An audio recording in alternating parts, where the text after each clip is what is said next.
Syria में Islamic state एक बार फिर खतरनाक तरीके से सक्रिय होता दिख रहा है।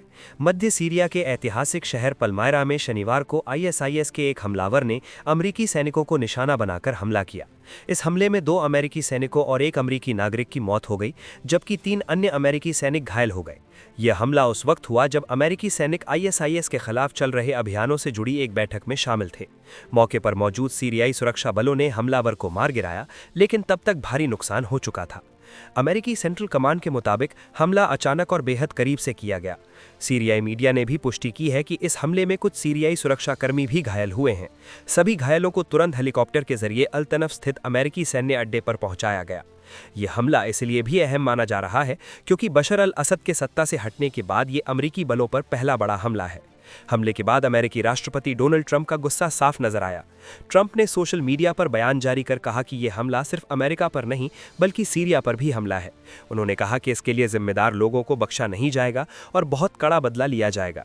ट्रंप ने यह भी बताया कि सीरिया के नए अंतरिम राष्ट्रपति अहमद अल-शरा इस हमले से बेहद दुखी और नाराज हैं। ट्रंप के मुताबिक घायल अमेरिकी सैनिकों की हालत में अब सुधार है।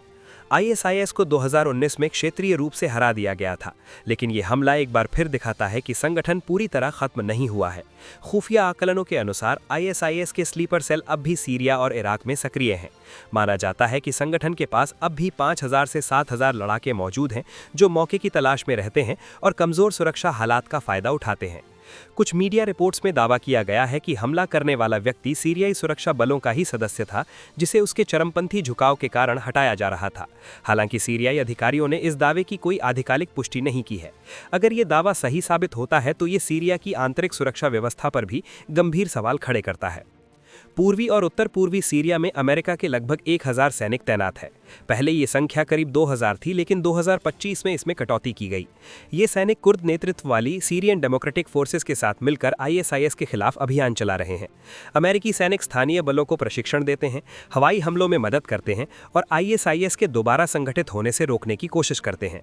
अमेरिका 2014 से सीरिया में सैन्य मौजूदगी बनाए हुए हैं। शुरुआत में इसका मकसद आईएसआईएस के साथ साथ ईरान समर्थित मिलिशिया और रूसी प्रभाव को रोकना था, लेकिन अब अमेरिकी फोकस मुख्य रूप से आईएसआईएस तक सीमित है। ऑपरेशन इनहेरेंट रिजॉल्व के तहत यह अभियान लगातार जारी है। असद सरकार के पतन के बाद सीरिया और अमेरिका के रिश्तों में सुधार देखने को मिला है।